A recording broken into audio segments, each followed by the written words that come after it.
মিলিটারির সামরিক জাদুঘর ঘুরতে এসেছিলাম।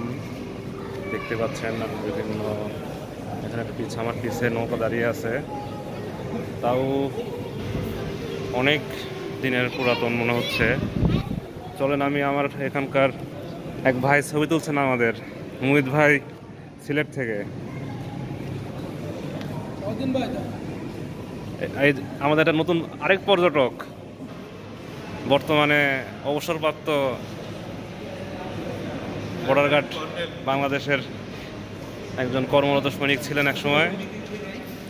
আমি মূলত গিয়েছিলাম, আমি এই যে এই নৌকাটার বিষয়টা একটু তুলে ধরি।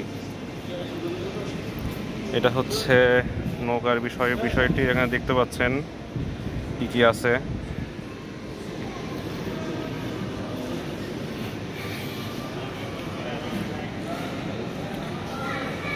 আমাদের কিছু ভাই বসে আছেন, আমাদের ট্যুর গাইডের, দেখতে পাচ্ছি অনেকক্ষণ ধরে তারা বিভিন্ন বিষয়ে গল্প করছেন, তাদের কাছে চলে আসলাম।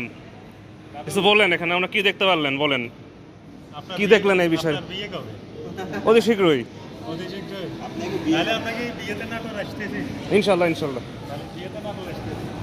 অন্য বিষয়টা কথা হয়ে গেল, এর মধ্যে আরও বিষয় নিয়ে আমরা জানতে পারবো, যেহেতু আমরা মিলিটারি জাদুঘরে এসেছি।